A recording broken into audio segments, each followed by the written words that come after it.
conhece, eu sou a Rita Utiai, eu sou terapeuta da TRG e vou dar continuidade aqui aos meus escritos, porque está tão vívido na minha memória. Estou com 57, né, gente? Minha memória tem hora que falha. Então, eu trouxe um escrito, para me lembrar, mas foi uma apresentação. A TRG é a terapia de reprocessamento generativo, ela trabalha o inconsciente. Aí dentro dessa sacola, que está com o lacinho amarelo, por que do lacinho amarelo, gente? Porque é o setembro amarelo, prevenção do suicídio. Para nós brasileiros, a gente sabe, o índice de suicídio no Brasil é muito grande e acontece geralmente com o sexo masculino. Muitos meninos, muitos homens cometem suicídio por causa das crenças limitantes que vieram de suas educações. Né? Geralmente a mãe, não chora menino, você é homem, né? Por exemplo. E tem outros exemplos mais. E aí os homens crescem com essa ideia de que eles se chorarem porque é fraco, engole o choro e tudo mais, né? E acabam cometendo suicídio porque se acham fracassados. O lacinho amarelo, e aí tem uma frase que eu escrevi aí à mão, toda a vida importa, né? É o lema do mês, toda a vida importa. Eu fiz questão de vir com essa roupa amarela, meio palhaça, né? Apesar de falar sobre depressão, mas é pela simbologia do mês da prevenção do suicídio, que tem tudo a ver com a depressão, né? A gente fala em depressão e a depressão ela tem vários rostos, né? Vários nomes, né? E a TRG ela trata principalmente os transtornos depressivos, a partir da raiz do problema. Onde é que começou esse problema? Geralmente é na nossa infância. Às vezes no útero da nossa mãe é que começa todo o nosso problema, né? E está no nosso inconsciente. Por isso a gente não consegue identificar o que a gente está sentindo é proveniente do quê, né? Então existem os terapeutas para isso, para ajudar a pessoa a se encontrar, a se conhecer. E hoje eu vou tratar, né, dessa questão principalmente. Eu trouxe aqui uma reflexão, né? Uma reflexão que tem tudo a ver com um dos sintomas da depressão, a baixa estima. Às vezes a gente não se olha, não se cuida, né? Não se carinha, não se ama mesmo, né? Então eu faço a pergunta, por que você, mãe, ou por que você, menina ou menino, por que você ama mais o outro do que a você mesmo? Por que você ama mais o seu filho, a sua filha, o seu marido, o seu parceiro e não ama você mesmo? Né? Então é essa reflexão que eu quero trazer hoje aqui para nós, para vocês e para mim também, né? Tanto que tem um espelhinho aí dentro da sacola que nós vamos usar depois no final na dinâmica. Eu vou correr um pouquinho por causa do tempo, tá, gente? Eu quero que vocês tenham tempo de comer tranquilos e conversar também. Então, a nossa mente, ela está em cada célula do nosso corpo. As emoções são energias que circulam no corpo e elas se movimentam. E essas energias, se elas estiverem desequilibradas, vêm as doenças mentais. É quando o conjunto de pensamento, emoções e comportamentos são desalinhados, né? Falhou aqui, gente. Um X. São desalinhados. Os sintomas como sofrimentos e mal-estar físicos, eles aparecem. Então, nós precisamos educar o nosso emocional e saber interpretar essas energias, transformar. Eu vou um pouquinho mais para frente, porque essa música está incomodando. Então, nós precisamos educar-se emocionalmente e aprender a interpretar essas energias, transformando as experiências em sabedoria e direcionar essas energias para fins mais saudáveis e produtivos para nós e para o mundo. Então, no caso da mente depressiva, o estado de tristeza é constante e profundo. Quem aqui está sentindo triste agora?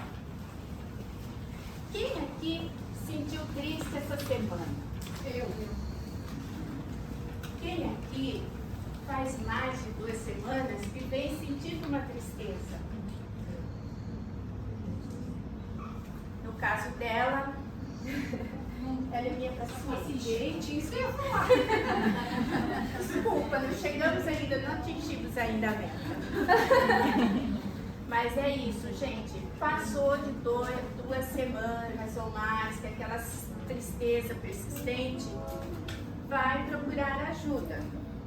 Qual é a ajuda? Ajuda com um psiquiatra, com um profissional de saúde mental e terapia. Sozinho, só o remédio não funciona. Por isso, a questão da terapia. Por isso, estamos aqui como uma rede de apoio para quem quiser fazer terapia ou conhecer a terapia, né? Porque às vezes a pessoa não sabe por que depende de terapia. Então, além de haver essas mudanças emocionais, a pessoa começa a ser prejudicada com o sono. Às vezes ela dorme demais, às vezes ela dorme de menos, né? Ela pode ter as experiências solitárias, que é querer ficar sozinha. Não quero hoje. Ah, gente, eu vou parar com isso aqui, tá? Ansiedade, hein? Tem que treinar esse negócio em casa.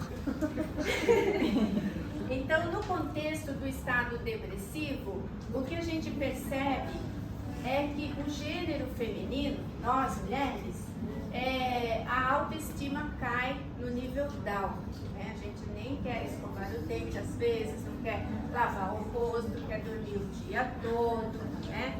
Então essa questão, ela nos atinge mais porque somos emocionais, né? As mulheres, elas são emocionais.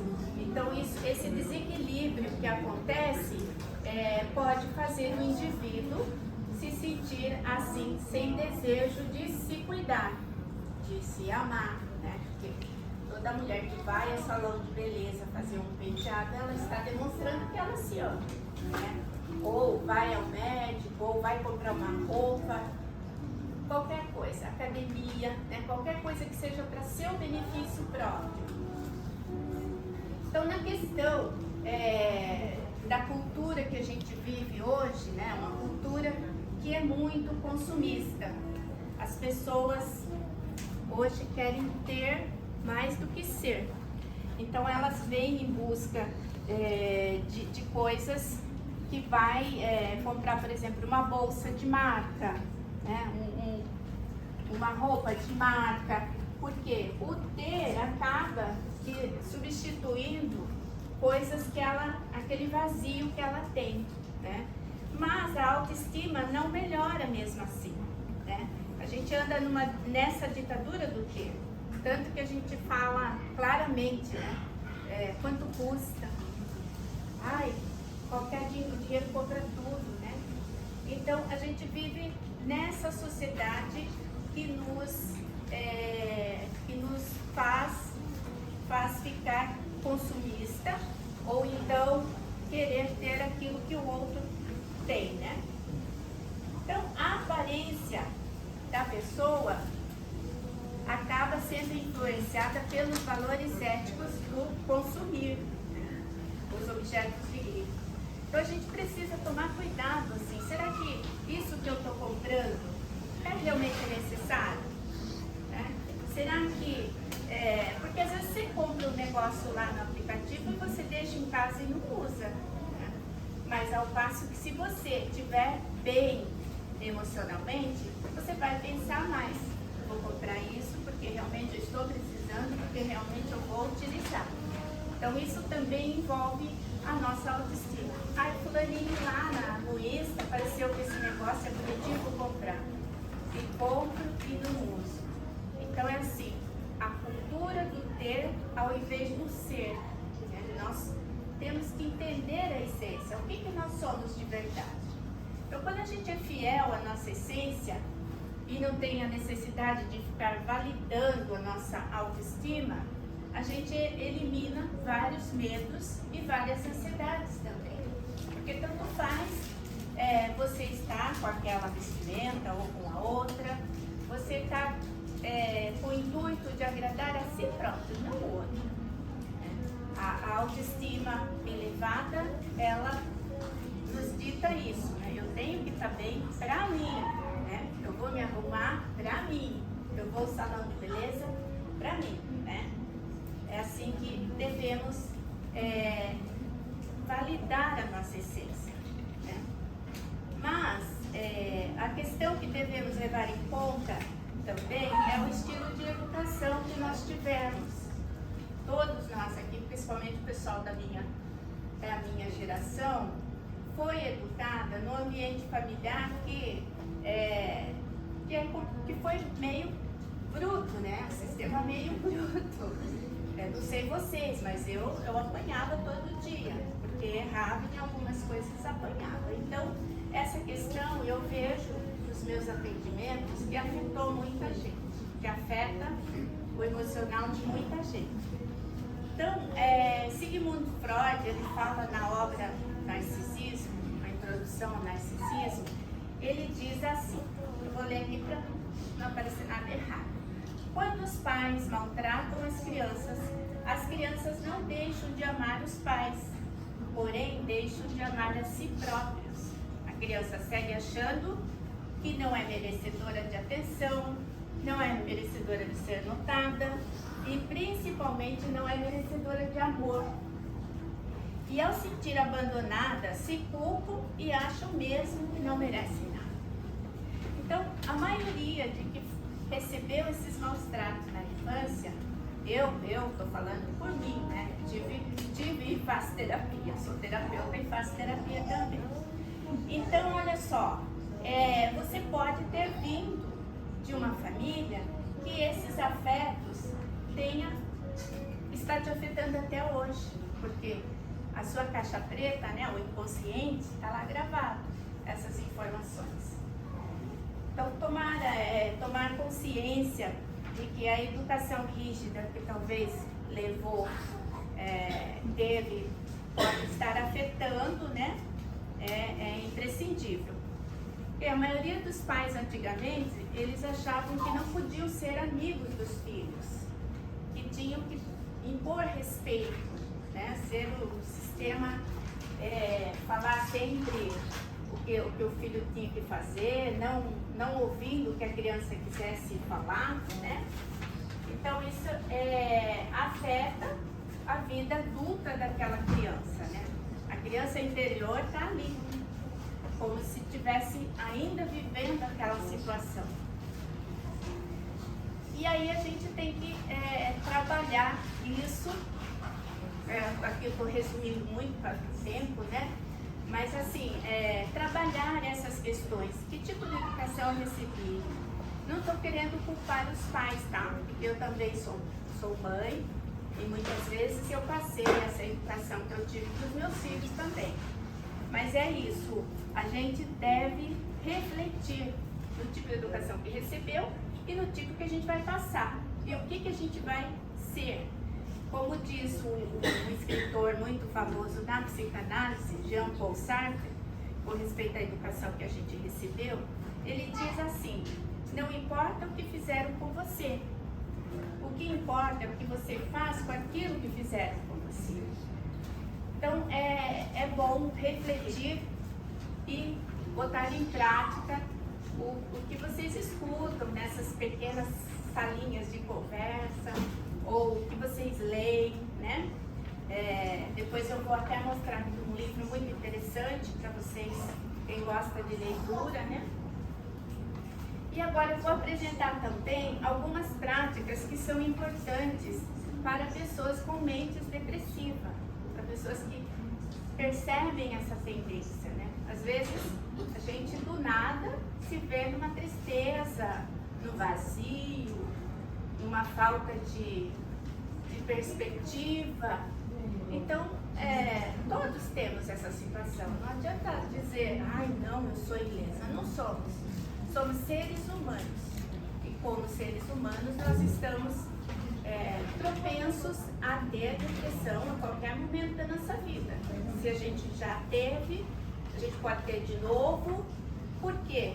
Ele vem de partes biológicas, de sociais e comportamentais. Então, é um conjunto.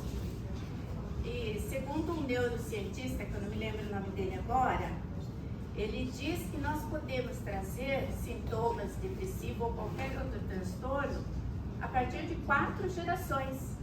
Às vezes você vai fazer um mapa familiar, você vê que sua mãe, seu pai não teve, seus avós também não teve, mas o seu tataravó, sua tataravó lá teve. Então veio através do DNA, porque a comunicação inconsciente, ela também tem uma memória que veio do nosso corpo, né? Então é interessante a gente pensar, eu estou sentindo assim, o que eu tenho que fazer e buscar ajuda, tá? Porque como eu disse, toda vida importa, né? Toda vida é importante, você é único nesse mundo. Por mais que as pessoas queiram parecer umas com as outras, elas nunca vão parecer umas com as outras, né? Podem ter comportamentos, como a Mari falou, dos comportamentos pode ser parecido, mas você é o único.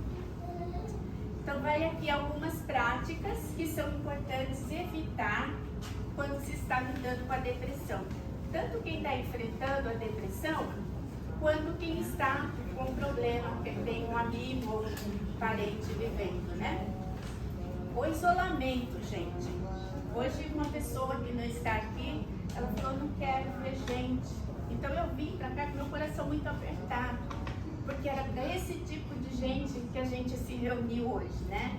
A gente fez esse grupo, ele acontece para esse tipo de gente que realmente está precisando de apoio, né? Apoio intensivo no caso. Vocês também, claro, vocês estão aqui porque interessam por alguma coisa e também precisam de apoio. Mas quando a pessoa fala, eu quero ficar sozinha, eu não quero ver ninguém, então é muito preocupante. Mas é algo que eu tenho que resolver depois. Vamos lá. O primeiro é o isolamento. Evitar ficar sozinho por longos períodos pode ser crucial. O isolamento pode alimentar sensações de desesperança e piorar os sintomas.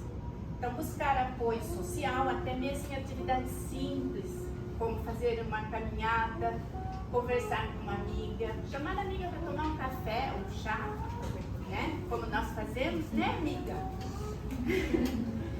Então, segundo, cobranças excessivas, tentar ser produtivo o tempo todo ou se pressionar para superar a depressão rapidamente pode aumentar a frustração.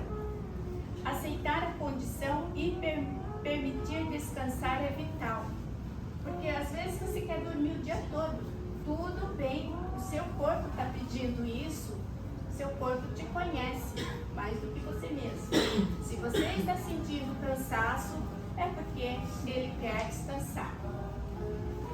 A terceira prática é evitar a autocrítica. As pessoas com depressão, muitas vezes, têm uma visão distorcida de si mesmas. E elas se culpam por não serem capazes de coisas simples. Isso só agrava o quadro emocional e não ajuda na recuperação. E o uso das substâncias é a quarta prática. O abuso de álcool ou droga parece ser uma forma de alívio, mas na verdade ele intensifica a depressão. Então, a longo prazo, isso prejudica o equilíbrio emocional. Eu sempre falo, né, que o álcool, ele coloca os neurônios para dormir. Então, você fica mais lento para raciocinar, não é mesmo? Por isso que a gente é proibido de dirigir quando está alcoolizado. Então, evitar ambientes tóxicos, relacionamentos ou ambientes que aumentam o estresse, pessoas que criticam, expor a situações negativas. Então, tudo isso deve ser minimizado, né? Se você vai num ambiente que você sabe que tal pessoa vai te criticar, não vá lá. Não precisa ir. Pode ser o pai, pode ser a mãe, não precisa, né? É tudo que a pessoa com a mente depressiva precisa é não ser criticada, não ser autoavaliada. Então, esses ambientes tóxicos ou relacionamentos tóxicos devem ser colocados de lado. E estigmatização da doença, evitar a sua condição achando que é só uma fase ou que basta esforçar um pouquinho mais, não vai adiantar, porque a depressão é real, é o seu corpo gritando por ajuda. E isso, como eu já falei antes, engloba os fatores biológicos, psicológicos, sociais e precisam de tratamento. Então, quando a gente evita essas práticas, fica mais fácil de lidar com o transtorno da depressão e começar uma caminhada para a recuperação, com o acompanhamento do profissional de saúde mental, com psicoterapias, e existem diversas abordagens na psicoterapia, né? Eu falei aqui da TRG, que é uma delas, mas tem a hipnose, e tem a psicanálise, tem a comportamental, né? De repente, vocês podem se identificar com uma dessas abordagens, né? No caso da TRG, ela é uma abordagem psicoterapêutica que foi desenvolvida no Brasil desde 2013, também é feita na Europa, nos países latinos, e elas tratam, a TRG ela trata traumas, memórias dolorosas, padrões emocionais repetitivos, que foi o que as meninas, a Jaqueline tratou sobre esse assunto, né, das crenças limitantes, e ela baseia-se na ideia de experiências traumáticas que ficam congeladas no inconsciente, influenciando a parte emocional, os pensamentos e os comportamentos atuais. Parece que não, mas você é hoje aquilo que está plantado lá no seu inconsciente quando você era um bebezinho também. Porque durante a sua linha do tempo você vai absorvendo outros traumas. E aí, quando você se conhece, quando você começa a se analisar, você começa também a se blindar contra novos traumas. Ok, gente? E agora nós vamos para a dinâmica do espelho. Aí dentro da sacolinha de vocês tem um espelho. O espelhinho. Bora lá para a dinâmica. Olha só, a sacolinha diz assim: eu sou a melhor versão de mim mesmo. Tá? Isso, gente, não é só uma frase. Isso tem que ser internalizado dentro de nós, tá? A terapia do espelho, ela é utilizada em várias abordagens, principalmente no Mindfulness, né, que é uma abordagem bem recente, né? E os estudos no campo da neurociência, eles confirmam que as teorias antropológicas já falavam há muito tempo. Nós somos seres que fomos programados para conectar. Então, essas conexões que nós temos durante a nossa vida, elas se tornam como uma escultura. Nós somos esculpidos pelo ambiente que a gente vive. Aquele ditado que fala, diz que com quem tu anda e te direis quem és, ele é muito real. Porque dependendo da pessoa que você anda, você vai ser esculpida. E isso passa nas nossas partes biológicas também, na parte hormonal. Mas se você anda com uma pessoa muito pessimista, a tendência é você também ficar pessimista. Tá? Se você anda com uma pessoa muito otimista, a tendência também é você ficar otimista. Então, eu ando com essa menina, por exemplo, ela gosta muito de viajar. Eu peguei a doença dela, pode ter que fazer viagem todo ano, uma viagem. Só para vocês terem uma ideia, ela meio que me esculpiu também.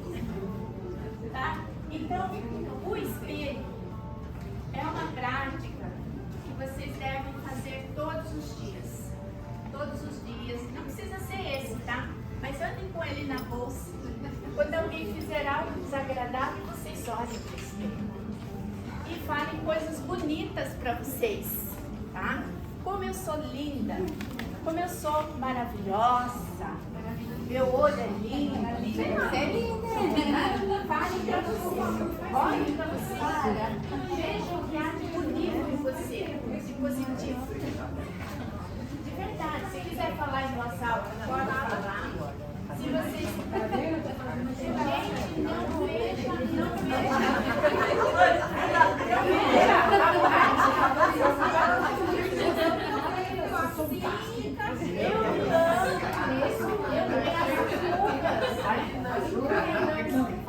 o pé de galinha faz parte também da minha vivência, do quanto eu sou boa, do quanto eu ajudo os outros, do quanto que eu me esforcei para chegar até aqui. Gente, e estar velha, né? Não é ser, é estar, tá? Eu sempre falo isso para mim, porque eu não sou velha. Eu estou velha, mas é só a casca. Porque o interior, o espírito, continua jovem. Eu acredito que todas vocês são assim, né? Espírito jovem. Quando você olha no espelho e vê, fica prestando atenção nas suas rugas, né? Nos seus pés de galinha, isso é um sinal de que a sua autoestima não está tão boa, né? Então comece a ver o que essas rugas, o que esses pés de galinha fizeram de bom até agora, né? O que você conseguiu até agora, tá? Não fique focada nessas coisas que o mundo exterior valoriza, né? Senão você vai pegar todas as suas economias e vai para um cirurgião plástico, né? Ou vai ali na Coreia. Então procurem olhar para dentro e se amar. Eu me amo, eu sou maravilhosa. Para os homens, eu sou um homem muito, muito legal. Eu sou bonitão, eu sou forte, eu sou poderoso. Os homens, né? Eu sou o cara lá na empresa, aquele chefe chato, não tem poder sobre mim. Então, ame-se, gente. Falem coisas de amor para vocês. Não adianta falar para a mãe eu te amo, ou pro namorado eu te amo, se você mesmo não se amar. Isso não adianta. Vocês façam esse exercício todos os dias. Todo mundo tem espelho em casa. Todo mundo escova os dentes. Naquele momento, fale o quanto você se ama. Para você. Linda, maravilhosa, está toda descabelada, não tem problema.